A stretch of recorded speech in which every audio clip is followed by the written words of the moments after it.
And welcome into the Extra Point here on WEGL 91.1 FM or online at WEGLFM.com. I'm your host, Jared Dillard. Oh, see, I already messed up. And alongside me is Jared. And alongside me is Brooks Childress. And Brooks, it's been a long time. We had the long winter break. School's back in session. Sports aplenty, especially the National Championship and the AFC and NFC Championship games in the NFL. So we have a lot to talk about in this jam-packed show. Oh yeah, I'm glad to be back. And you're already messing up in the first 30 seconds of the show. Well, nobody's perfect except for, I guess you would say, the Patriots. Yeah, and Tom Brady. The Patriots and Tom Brady once again win the AFC Championship game. Is that number 7, 8? I'm missing. What's the count now? Is it 8? I think it's 8. It's too many. Is it too many? Not too many. Never too many. It's never too many? Jared, look at this. I want you to see. As Brooks this is an all-Patriots show. Look at this. As he takes off his jacket and dons the Patriots gear in the studio. I don't need this anymore. I don't know how I really feel about that. But that'll be our first segment. And as always, if you want to call in and give us your sports opinions, ideas, you just want to talk to us, you can call in at 334-844-9345. Brooks will be answering the phone, and we'll get you on and we can talk some sports. But for right now, we're going to segue into the AFC Championship game, the first of two of this past Sunday's championship You mean games. the better of the two? If we're going to be serious, yes, it was the better of the two championship games. It's always no fun when, the game's pretty much over at halftime in Minnesota, Philadelphia. But the Jacksonville game, Brooks, we watched it together. It was, as a Colts fan who, has a different opinion of the Patriots, I don't know why. It felt good to kind of watch you. I never see Patriots fans stress out a lot because, you have a lot of confidence in your team. So it was different seeing you kind of just sitting there, just trying to be calm and collective. Well, that's how I am most. Like, you watch other sports with me, Auburn basketball, you've watched Auburn football with me, you've watched other sports. Yeah. And I'm usually calm and collective. I try to stay calm during games.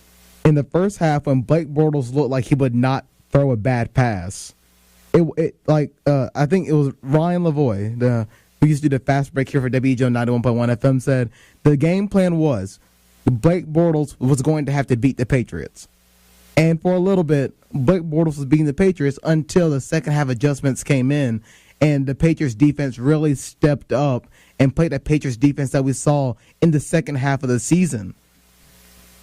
Well, that was, you could tell from the game plan from the beginning that's what the Patriots wanted Blake Bortles to beat you, because they knew that Blake Bortles, even though he's been great, he's been decent in the postseason and the latter part of the season this year, but that defense has carried them, and so they knew they've been relying on the run game. There was one game he threw I believe he completed under 10 passes this year. And so they relied on that run game heavily, and the Patriots, you saw early, they tried to take that run game away, and they did it successfully for most part. In that wild card game against the Bills, he only threw for 84 yards. So, yeah, and then the next week against the Steelers, he has this almost MVP-like performance. And then against the Patriots, he has another good performance. So Blake Bortles has been on the good end of the spectrum. He still has his bad games, but he put up a good fight.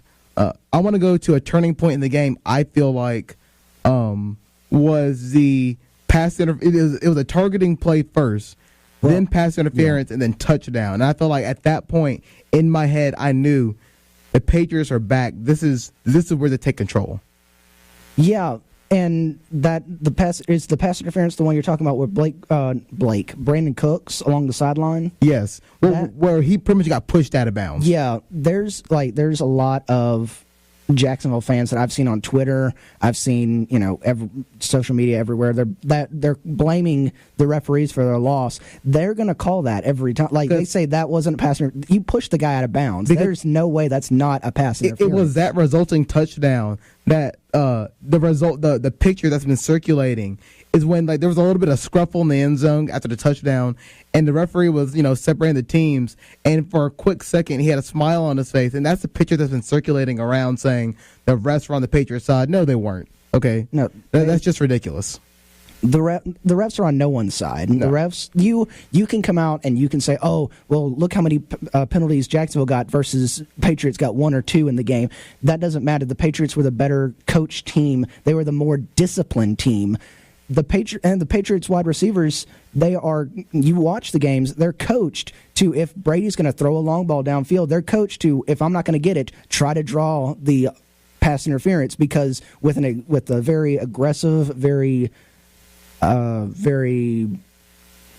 outspoken defense that, like Jacksonville, like Seattle, you play against them, they will you can get under their skin easily, and they will make those mistakes. So the Patriots win 24-20. Leonard Fournette wasn't a very big factor. I mean, he did his thing. He had 76 yards, and he had himself a touchdown, but he wasn't the explosive Leonard Fournette that we saw as early on in the Pittsburgh game before he got injured. Well, that, again, goes back to the Patriots' game plan. They are going to take away your biggest asset. And when they watch film on the Jaguars this season, they're like, all right, so they live off the running game. Blake Bortles can throw it a little bit, but they live off Fournette and the running game. And so we've got to take that away. And it looked like a little bit early it was shaky. And then once Belichick got into halftime, said, all right, here's what we have to do to stop them. Belichick's one of the greatest halftime adjustment coaches. Belichick, yes. Saban, the great coaches all can adjust at halftime. He went in, adjusted at halftime, said, this is what we have to do. They didn't run. They tried to run in the second half. They couldn't run.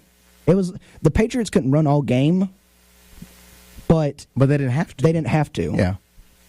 So the Patriots moving on to Super Bowl 42 in Minneapolis, the home of the Minnesota Vikings. Now the question becomes, will the Vikings be the first team ever to play in the Super Bowl in their home stadium? Well, if you tuned in at halftime to the Eagles-Vikings game, the answer was clearly no, because the Eagles ran away with that game, final score being 38-7. Nick Foles has filled in very well for Carson Wentz. And I'm telling you, when Carson Wentz went down, I honestly gave up on the Eagles, mostly because there was going to be a game where they had to slip up because Nick Foles just didn't have the experience under him. No, he's played before and he's played well for the Eagles, but he was just getting back into the fold and he had a lot on his shoulder leading this team. One of the best teams in the NFC, has a very great defense behind him. But I thought that the Saints could get them. I thought the Vikings could get them, but I was wrong. And now Nick Foles and the Philadelphia Eagles will square off against Tom Brady and the New England Patriots. Brooks, the Eagles game was... It seems like they were just toying with them at a certain part of the game. The Vikings stood no chance. Why did the Vikings come out so flat after their miraculous win against the Saints? Well, I mean, you look at how they won the game the week before. A miracle catch. The Saints defender decided to tackle air and not a human body. That's true. So you have a high energy, highly emotional game the week before. It always if you're say you're betting on a game, if you see a team come out with a highly emotional victory, odds are they're going to come out flat the next week, because that, especially when Case Keenum came out and said, I couldn't sleep for 2 nights after that. That's not a good thing when you're playing a team like the Eagles. No. That is a little more disciplined, and they fought for their victory. It was hard-fought victory against the Falcons. And the Falcons could have won that game if Julio had gotten both feet in bounds and caught the ball, which I think that was a good call for them to throw to Julio in that situation. That's the best target on the field. Yeah. But when you have a team that wins like that, it's a highly emotional victory. Very, we're a destiny now, team of destiny. We're we've got the Super Bowl in our city. It plays in the favor, and especially it's a dome team going on the road to a hostile open air environment like Philadelphia. That's so hostile that they were doing the Philadelphia fans were doing the skull chant at the Vikings during the third quarter. I'm sure that hurt for a lot of Vikings fans. Remember the post that we saw before the game in Philadelphia that they were putting grease on the light poles to prevent people from climbing them in the city? It did not stop them at all. Eagles fans were going to find a way. That's why it makes me scared of the eventual day that the Buffalo Bills make it to the Super Bowl, because Bills Mafia is going to show up to a city and just destroy it. I think they need better coaching. I mean, they've got decent coaching right now. They need a lot of things. The Bills, one of their main problems, they need to find a franchise quarterback. moving on from the championship games, Patriots, Eagles set. A lot of our show next week will be focused on that Super Bowl matchup. There's a lot of storylines we got to go through, especially Gronk. He should be okay. I think he's going to be good to go for the Super Bowl, but we're going to make sure we're going to see what happens with Gronk. Tom Brady, his stitches story was really weird. It kind of had me like, oh, he'll be fine. But then it was kind of like, is this really going to be a serious issue? But he should be fine. Carson Wentz and, how he's been injured and Nick Foles coming in. It's a lot of storylines we've got to cover for the Super Bowl. All that will be next week. Let's turn to our next topic, and that is going to be a couple of NFL hires that have happened in the recent couple of days. So the big one being Jack Del Rio. No, he doesn't have a job anymore. I'm sorry. Yeah, Jack Del Rio's not employed. It is John Gruden taking Jack Del Rio's job. 10 years, $100 million to the Oakland Raiders. John Gruden now out of the booth from Monday Night Football. I'm going to miss that man. I love him. Miss him. He was one of the best, one of the best color guys in the NFL, in my opinion. And the big thing is, was John Gruden really good enough to warrant a 10-year, $100 million deal? I'm not sure. We're going to find out. We're going to see. But I think the Raiders are in a good position. They have Derek Carr, which if you look back at John Gruden's quarterbacks that he had, I would say Derek Carr probably has the most upside, depending on what the offensive line situation and his situation with weapons, because Amari Cooper did not have a good year. I know that because he was on my fantasy team. And you mean the same fantasy team that choked in the championship round? You're right, Brooks. You didn't have to bring it up because it kind of still hurts. Mm-hmm. But depending on the weapons around him, is really going to tell how good the Raiders are going to be. Another hire is Steve Wilks. He'll be going to the Arizona Cardinals as the head coach for the Panthers. That was yesterday. Be looking for a defensive coordinator. That was yesterday. I've got my notes pulled out. Look at that. He got his notes. He's Wilks. He's been with the Panthers since I believe 2012 and on defensive staff. Mm-hmm. And I think this is a decent hire for the Cardinals.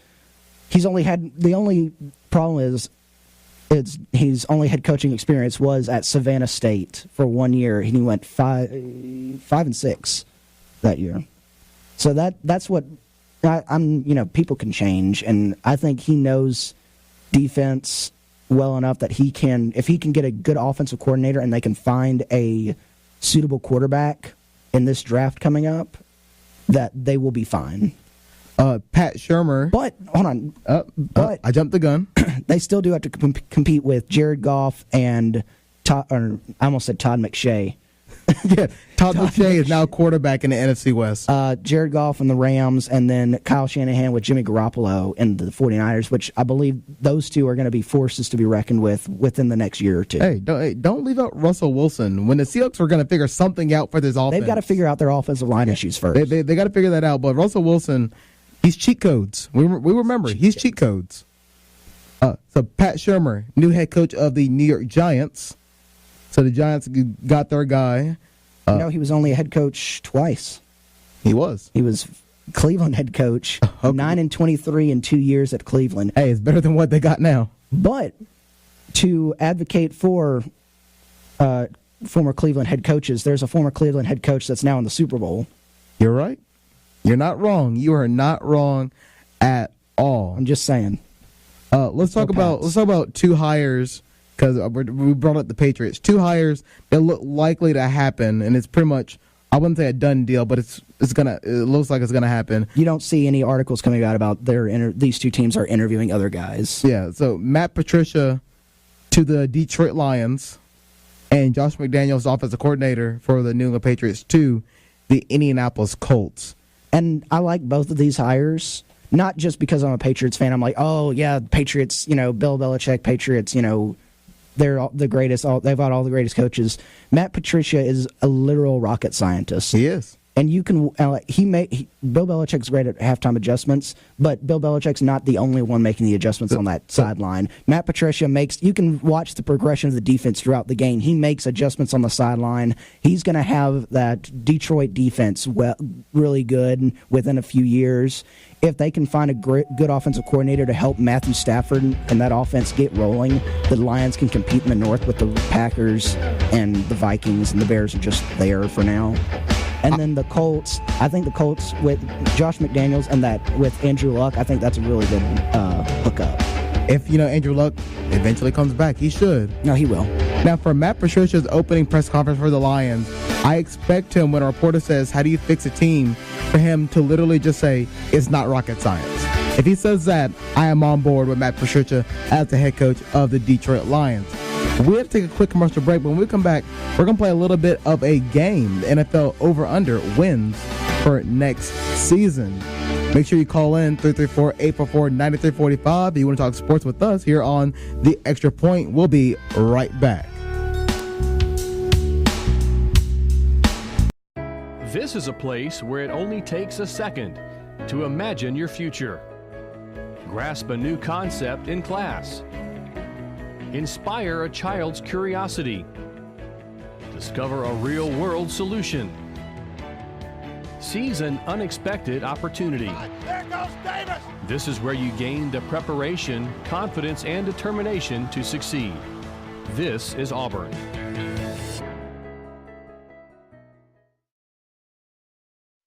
So, I'm kind of new here, but I've noticed a trend. My human does this funny thing where she goes around and gets all my toys, and then she hides them in that basket by the door.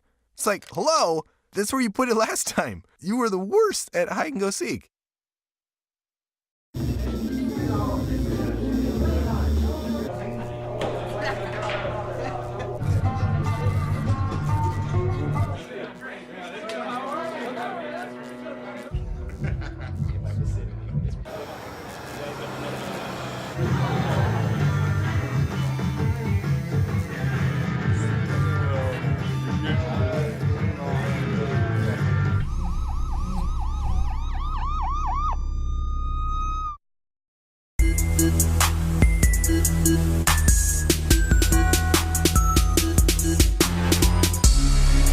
And welcome back into The Extra Point here on WEGL 91.1 FM or online at WEGLFM.com. Let's not forget, if you missed the show today, you can also catch us on Eagle Eye TV, Channel 6 here on Auburn University's campus.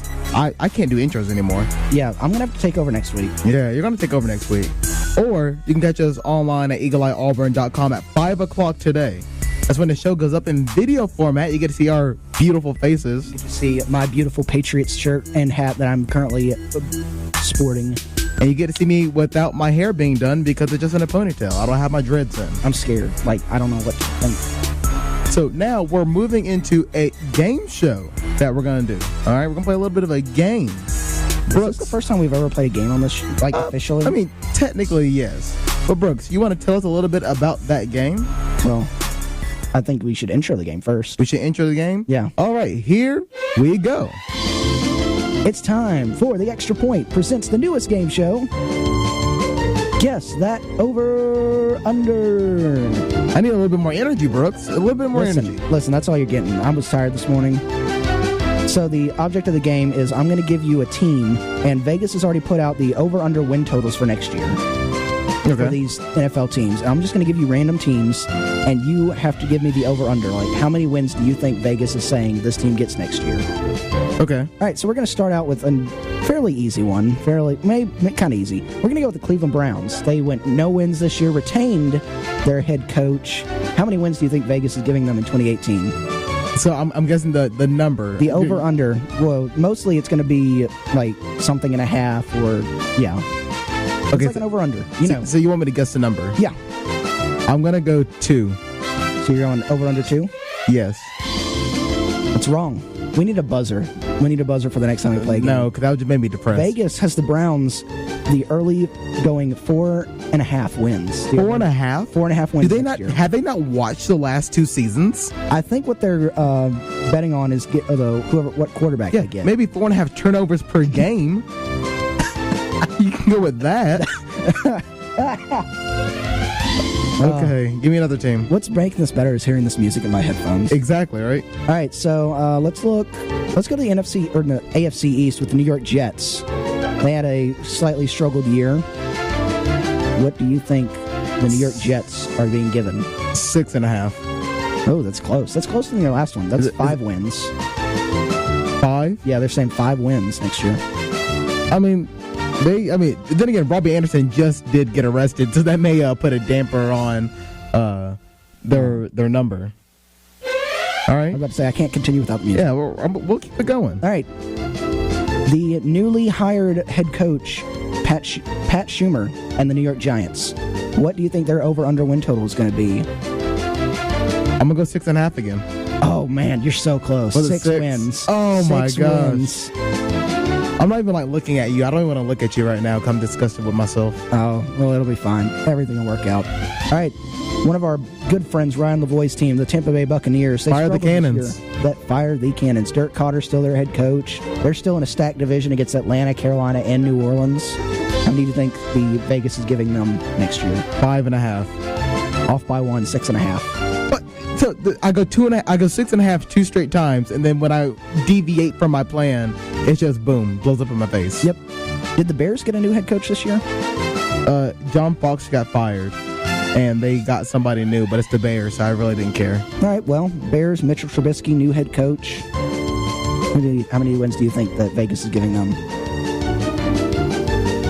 5.5. 6.5. They're these are all around the same. Let's let's go. Here's a good one.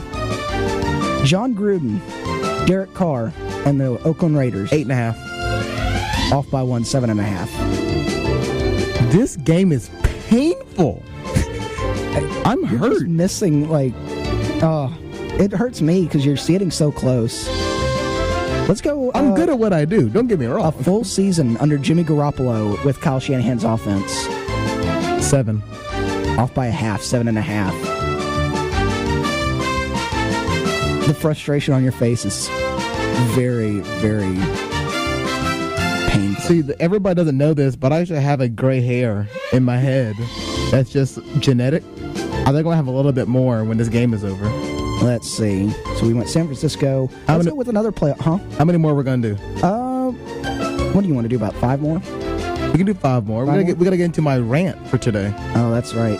You know what? We'll do, we'll do 4 or 5 more. All right, so playoff team, the Tennessee Titans with their new head coach, still Marcus Mariota. How many do you think they're getting? They were a playoff team. I'm going to say... Worst playoff team. I'm going to say 8.5. Off by 1, 7.5. There's a trend here. This is a good one. The AFC runners-up, the Jacksonville Jaguars, had a great year this year, great defense. 11.5. You're getting farther away. 8.5. Really? They're only giving them 8.5. Really? You think? I think Jacksonville will. Well, you've also got to think that Andrew Luck's probably going to be back for the Colts. But Deshaun Watson's going to be there for the Texans. Yeah, you're right. Deshaun Watson could have won Rookie of the Year if he'd been healthy. You're right. The Atlanta Falcons, just up the road from us. They've struggled. They've kind of struggled this year. 11.5. I'm not even going to let you finish. 9 wins. 9. Yeah. Wow. Falcons are going to be back to relevancy soon. Let's see. Our good friend Joshua Lyndon Jackson. And his favorite team is the Carolina Panthers. Keep pounding. I'm gonna go 12.5. No, you're just shooting far away now. It's 9 for the Panthers. Yes, 9 wins for the Panthers. Who's gonna win these divisions? Hold on. Who they're projecting to win this division is the Saints. How many do you think the Saints get? 12.5. 9.5. If everybody's gonna beat up on each other next year. That's what looks like they're projecting. One more time. One more time. Let's go. Come on. All right, so we'll do 3 more. I have a headache.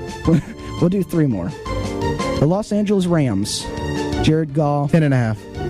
Off by 1, 9.5. Is anybody going to have over 10 wins? Here, I'll give you one that you could get. My favorite team, the team I'm currently supporting, the New England Patriots, what is their over-under? 13.5. Off by a half. No, off by 1.5. 12 wins. It's kind of low for the Patriots, to be quite honest. It is. I mean, I wouldn't touch that if I was betting, but because the Patriots is always like, are they going to get 10 wins? Or are they going to get 15 wins? And the final one. Let's do my team. Let's do the Colts. Last one. That's what I was going to. A Colts team that looks to have Andrew Luck back, new coach, tough division. How many do you think they're getting? It's probably lower than you think. 6.5. Off by 1, 5.5. I'll take it. How many wins y'all have this year? 3. Although it feels like 0 after that Buffalo game. So you're getting 2 more games, 3 more games maybe. There's our game, and that was fun. I didn't get. It was very frustrating for you. I didn't get any. No. That really hurt actually. Oh man. We need someone that gambles. We have 3 minutes until our next break. I don't know if I want to get into the national championship game. I don't think I can fit that within 3 minutes. Well, then we're just stuck here. You know what? No. We'll talk about the championship game, and then I'll get into my rant after the break. That works. National championship game, Georgia versus Alabama. Tua, oh my goodness gracious, that kid. Hollywood wrote this story. It was the greatest halftime adjustment in a championship game I've ever seen. Like, Tua comes in, and we're like, man, Alabama's really desperate. And then this kid took over. He took Jalen's job.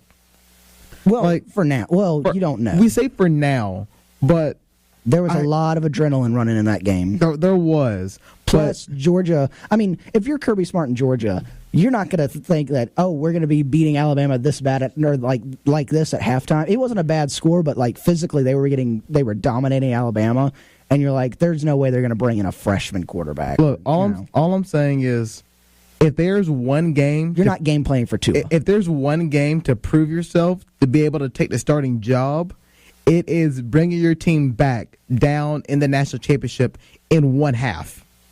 He did that. It was impressive. I give Nick Saban, I give them all the credit. That was a great halftime adjustment. And you know who else we should give credit to? Jalen Hurts, because he was a really good sport. Oh, yeah. When they scored that first touchdown after the half, he was the first one onto the field. He was a really good sport about it, and no matter what you may think of Jalen Hurts, the guy is a competitor. He's going to want to win, even if he's not the starter. He's not a Heisman Trophy contender, though. And I'm just going to say, I'm going to say that I respect Jalen Hurts so much for how he handled it. Now, and I respect Tua for saying, you're either all in on us and don't beat up on Jalen, or you're against us. Because Tua and Jalen, they ride and die. Now, and I love it. I love it. Right after that game, Lane Kiffin, the troll of college football, came out. And he came out of his cave. He came out and said, he came out of his beach house in Boca Raton and said that Tua was on the verge of transferring. This raises a question. If Tua does win the job over the offseason, does Jalen Hurts transfer? Because he was a starter. I think he would go back to the state of Texas. I think he would transfer. If you're a starter and you lose the job. Remember, Jalen Hurts, he's a weightlifter. He's strong. Okay? I think the transfer to running back could be easy for him for Alabama. That's what every time people are like, he's a great quarterback, I think he's just a glorified running back. He can throw the ball not downfield, but he can throw it well. I think if he moves over to running back or some kind of weird Christian McCaffrey hybrid, because he does have speed. He's not very fast, but he can hit if he hits you. Yeah. He looks like an Alabama running back. Yeah. He looks like a Bo Scarborough or a Trent Richardson or a Derrick Henry. I think he can easily go to another role for Alabama, be a starter, and be great at what he does. So Jalen Hurts, I wouldn't transfer if I was you. I would stay at Alabama. Tua can be quarterback. Hey, you run the rock, all right? And Alabama will be Alabama. We'll be upset about it because this would be a great duo. I really do feel that way. I'm just ready for your rant after this commercial break. You're right. We got to go to a quick commercial break. And when we come back, look, this is what it's time to put UCF in their place, okay? There's a lot of things I got to get off my chest. All right, when we come back from this commercial break, you're listening to the Extra Point here on WEGL 91.1 FM. I'm just going to sit back. If you want to call in and give your piece on UCF and their national championship quest, call in at 334-844-9345. We'll or be anything back. we've talked about. Like the Pats. Go Pats. Fans, direct your attention to the flagpole for a special presentation.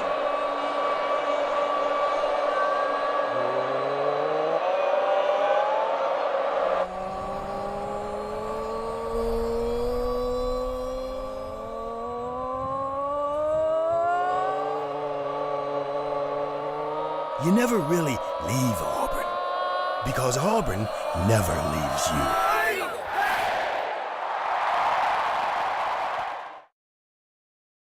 So, I just moved in with his family, and it's embarrassing. The little one, he likes to go outside and crawl around in the giant litter box. I don't know what he's doing. I mean, I was born and I knew how to use the litter box. Look at that. That's disgusting. Oh, poop already. You're making me nervous. Oh, okay, I can't look at this anymore. I really hope he grows out of this, for his sake.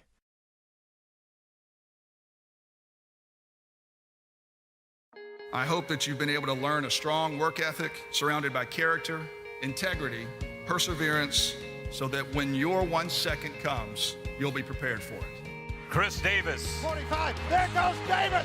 Your 1 second, our 1 second is now. And our lives have been guided by the principles of one of the greatest academic institutions in the country, Auburn University.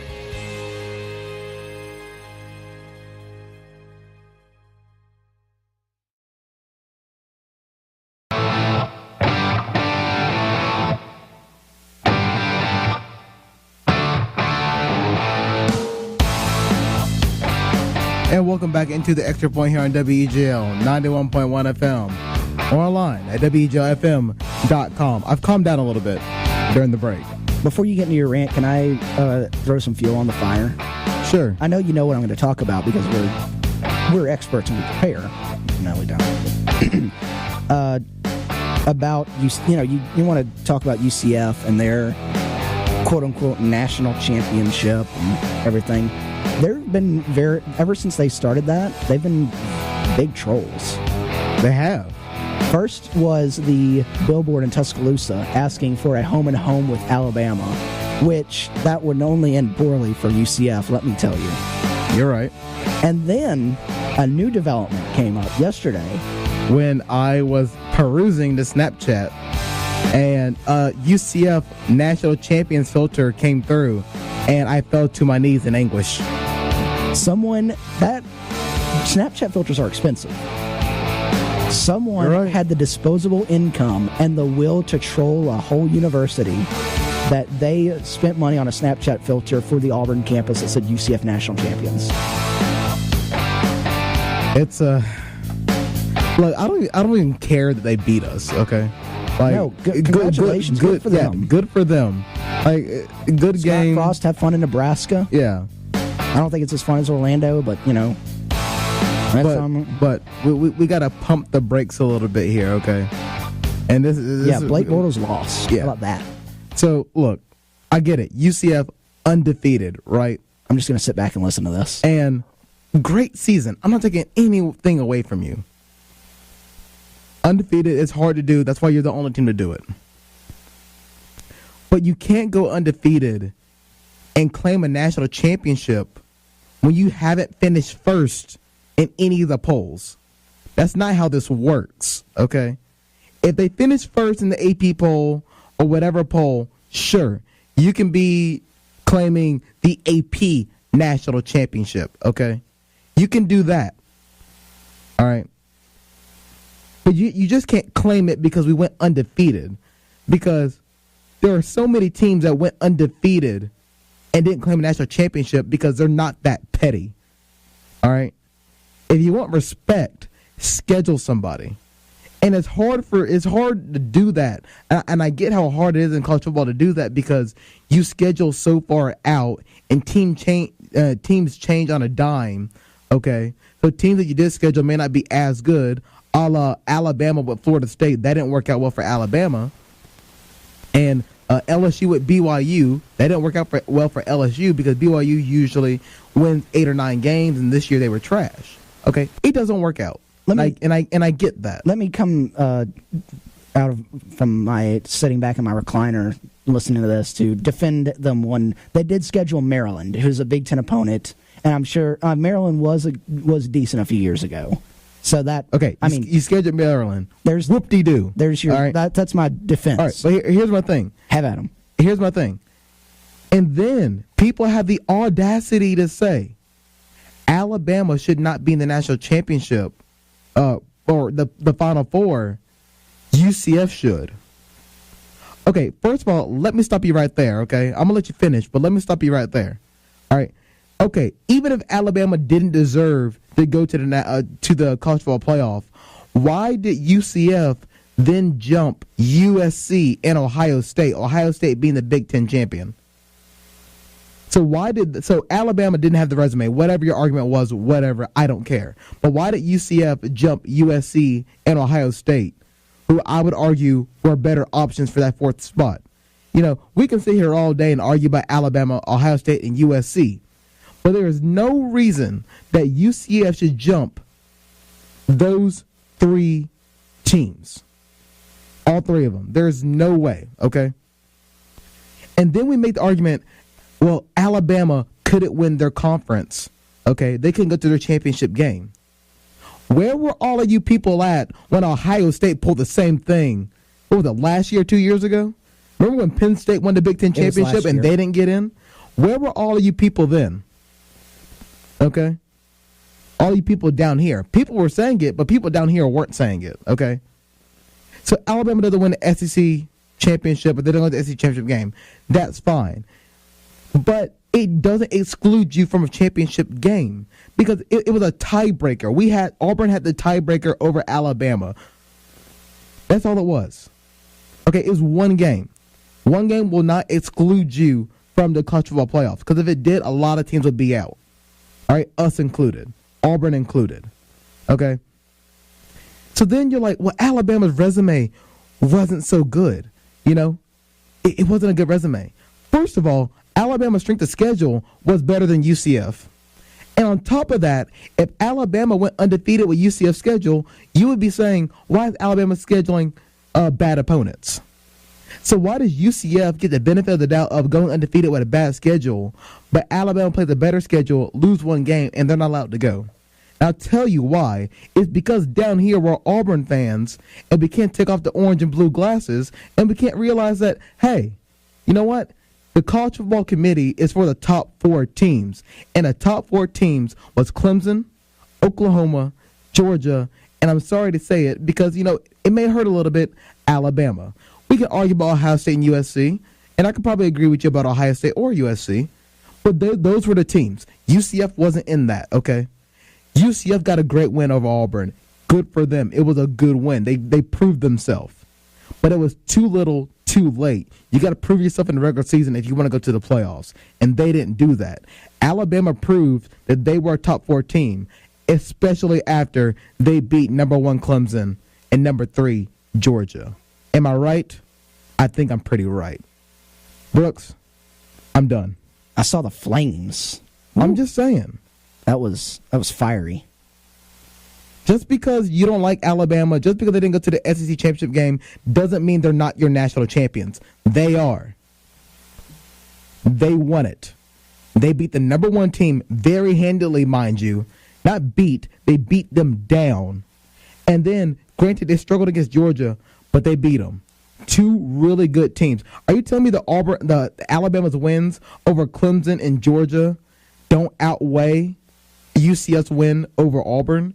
Good win for UCF. But come on now. Are we being serious right now? Are we really going to go down this road? UCF, have fun because you had a great season and you deserve to hang a banner and be praised. But for everybody else saying that UCF is national champions over Alabama, you need to go check yourself. They deserve to hang a banner, but the only banner they need to hang is a Peach Bowl champion banner, not a national championship Peach banner. Bowl or undefeated season. Okay? We don't go around claiming 2004 as our national championship year. Although thought about it. Although we really do think we deserve it, but we don't. It's different for UCF because they are a Group of 5 team, and we know how hard it is for Group of 5 teams to get to the playoffs. But come on, guys. Come on. If we ever claimed that 2004 national championship, I would still say we had 2. In my eyes, Alabama has 12 national championships. Oh, my word. Auburn has 2, and if we ever claim any more, we haven't won them, so it's 2. I'm sorry. If you have anything to say, you can call in at 334-844-9345 to the Extra Point. We can go look quickly at a 2018 outlook. Well, we would, but my computer died in the middle of your rant, and so I don't have the schedule up anymore. So if we want, why don't we take a quick commercial break early than usual, and then we come back, and so it's like a little teaser. So and then we'll talk about the opening weekend of college football. So here's a rundown for when we come back from commercial break. So we're going to go 2018 outlook for college football. Then we're going to run through Auburn basketball, the national outlook for college basketball. The Cavaliers are melting down. The Bucks fire Jason Kidd. And the NBA All-Star Draft. Should it be televised? All that in the final 15 minutes of the Extra Point here on WEGL 91.1 FM or online at WEGLFM.com. It's going to be a marathon. Make sure your computer's charged. It's charging now. Go Pats. I believe this is a practical world and that I can count only on what I earn. Therefore, I believe in work. Hard work. I believe in education, which gives me the knowledge to work wisely and trains my mind and my hands to work skillfully. I believe in honesty and truthfulness, without which I cannot win the respect and confidence of my fellow men. I believe in a sound mind, in a sound body, in a spirit that is not afraid, and in a clean sport that develops these qualities. I believe in obedience to the law because it protects the rights of all. I believe in human touch, which cultivates sympathy with my fellow men and mutual helpfulness and brings happiness for all. I believe in my country because it is a land of freedom and because it is my home, and that I can best serve that country by doing justly, loving mercy, and walking humbly with my God. And because Auburn men and women believe in these things, I believe in Auburn and love it.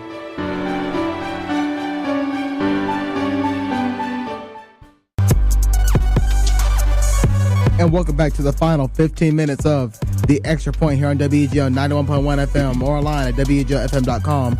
We're going marathon to the finish. Remember, you can also catch us on EagleEyeAuburn.com at 5 o'clock on Tuesdays and on Eagle Eye TV, Channel 6 on campus. You can also listen to the podcast on SoundCloud just about 15 minutes after this show ends, about 2:15 on WEGL 91.1 on iTunes. Whoa. And SoundCloud? And SoundCloud. And SoundCloud. We're all over the place right now. We're everywhere. We're basically the best. So let's look at the 2018 outlook for college football.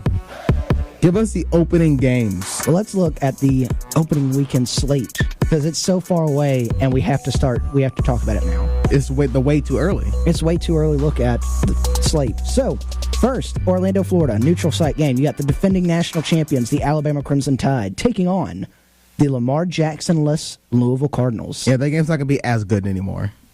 That would have been. It looked like a good schedule like maybe last year. Now, it depends on who Louisville can get, or who Louisville's starting quarterback is, but that is the definition of trial by fire. It's like, hey, guess what? You're our new starting quarterback. Guess who you get to play first? Alabama. So that poor soul. A rivalry's renewed in South Bend. Michigan, Notre Dame will play each other. First time since 2004. And that's the big games. That means John Harbaugh will lose. Jim Harbaugh. Whatever. John's at Baltimore. You're right. Whatever. Jim Harbaugh. Hold on. It's a big game, and it's Brian Kelly versus Jim Harbaugh, so no one wants to win that game. But Jim Harbaugh loses big games. So that's just a thing. And it's on the road.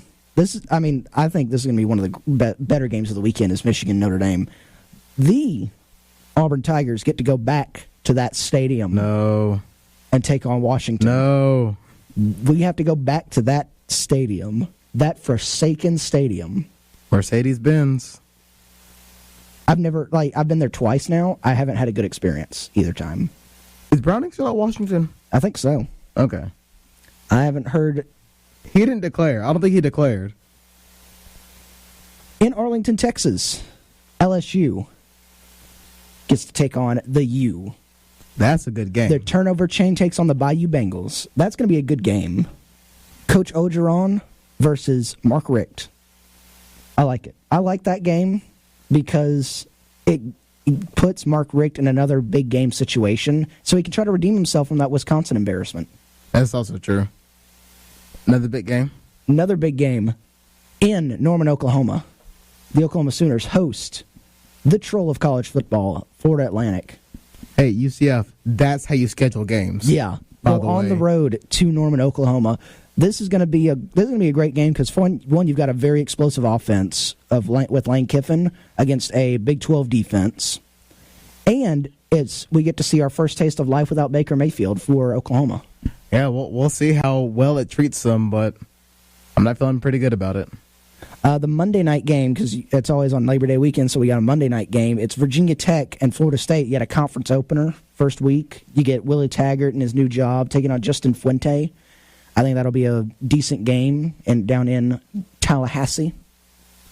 In Charlotte, North Carolina, you've got the Tennessee Volunteers and new head coach Jeremy Pruitt. There have been so many people. You said Tennessee head coach, and I it's just still stuck in my mind. Butch Jones. New Tennessee head coach Jeremy Pruitt takes on Dana Holgorsen and the West Virginia Mountaineers. That's going to be a decent game. I think it's going to be a game of who doesn't want to lose this worse. I mean, the Chip Kelly era begins at UCLA as they take on the Cincinnati Bengals. That'll be wait. Oh, the Bengals? Bearcats. The Cincinnati Bearcats. The Bengals, yes. I think we're both a little bit rusty on our... Sure, why not? I mean, that's not like one of those eye-popping games, but you're like, that's the beginning of the Chip Kelly era. You're going to tune in to watch Chip Kelly's return. Take on the Bengals? Yeah. And then your obligatory FCS game, the James Madison Dukes taking on NC State. NC State kind of fell flat this past season. They were good, and they fell... And then James Madison's always the powerhouse down at FCS. So that could be our opening weekend FCS upset. Those are the big games for the opening weekend of college football. This is the part where I tell you that we only have 5 minutes left, so there is no way we run through pretty much everything in basketball in 5 minutes. All right, you know what that means? We're just talking Auburn basketball? Sure. So, Auburn basketball. Quick transition. Great win over Georgia. It's easy to say that we are not a first-half team. Sure. That we struggle, but we are definitely a second-half team. Now, yes, we did stumble against Alabama. It was a tough one on the road, but I feel like it did us a lot of good. And we were leading at halftime. That was the problem. That's true. We played a really good first half, and then we just kind of weren't feeling it that day. Especially at the free throw line. The free throw line was a big problem in the Alabama game. And you're not going to, it's not, basketball's not like football. You're not going to go out there and run through everyone. Yeah. I mean, it rarely happens. But I think it was one of those games, I think the Alabama loss was necessary. Yes. Because you're on that 14-game win streak. You're high in the sky. You're like, oh, we're unstoppable. That loss brought you back down to earth. And it was to your rival, so that was even... And so I think what showed was the bounce back this weekend because they looked flat out of the gate against Georgia. And I was in the student section. The student section was like, yeah, pumped before the game. And then as soon as Georgia started playing, we're like, oh, no. And then we just kind of sunk. And then that second half, it 31-4 or 5 run. It was one of the greatest runs I've seen out of a half. And I blame that run kind of on Mark Fox. He had plenty of timeouts. He should have called one earlier. Don't let it get a 25-point run. He's not Hugh Jackson. He doesn't believe in timeouts. Don't let them get a 25-2 run on you and then say, oh, now we'll call a timeout. Mustafa Heron almost ended a man's life during that time. And he didn't call a timeout. It's just casual things. The student section, everyone was on the ground. When Mustafa went up for that dunk. Also, when you see a guy going up for a dunk, don't jump. Don't jump. You got to make a business decision and get out the way, man. Yeah, just don't. He can't go back. That poor man can't go back to Athens. He's like in limbo somewhere in Atlanta. Auburn basketball, all jokes aside, Auburn basketball, this is one of the best Auburn basketball teams I've ever seen. They've got chemistry. It's been a while. They've got chemistry. They've got guys that can drive in. McLemore, Okeke, Mustafa, they can drive into the paint, get some layups, throw it down if they needed. You've got shooters, again, Mustafa, Bryce Brown, Jared Harper. Okeke can shoot the three. They've got... Hey. Give McLemore some love. He can hit the three, too. That's also true. Malik Dunbar hit some threes this weekend. Deshaun Murray is a great all-around player for Auburn. I mean, he doesn't put up a lot of points, but he gets boards. He plays great defense. So I would say he's one of the better all-around players for Auburn. Pat Kime's a great guy on the bench. Great finisher. You're right. This team has great chemistry, and I think they can do some real damage going through the rest of this SEC season and into the postseason. Now, we said a lot of things that hype up Auburn basketball. Let me go ahead and tell everybody, they are going to lose again eventually. All right? Oh, yes. But you can't be deflated when they lose, okay? I mean, even if it's a tough loss. You can't be deflated for 5 minutes and be like, you know what, it's one loss. It's fine. It's another loss. We're so used to being a football school. When we lose, it just hurts. Basketball's different. Like, North Carolina just lost last night to, Virginia Tech? Yeah, they lost at Virginia Tech. Guess what? They're number 10 in the country. Yeah, they're going to be fine. Losses. And when Auburn loses, Auburn will also be fine. You can't freak out. Look, if you thought that we would be at this point last year after we lost to Missouri in the SEC tournament, then I would say that you were crazy. But look, we're right here. And speaking of Missouri, guess who we play tomorrow? Missouri. On the road in Missouri. Auburn basketball will look to avenge its SEC tournament loss against a Missouri team that's trying to find its way through a very crowded pack in the SEC. This Auburn team's got a different feel to it. It has a different feel to it. It's got the crowd, the students have bought in, the fans have bought in. 2 weeks ago when we played Ole Miss, I think, wasn't it like a record sellout for the game? Something like that. And then this weekend against Georgia, I got in line 30 minutes before gates opened, and when gates opened, the line was wrapped to Village Dining and then wrapped around down the concourse, heading back toward Montgomery and down in the Village.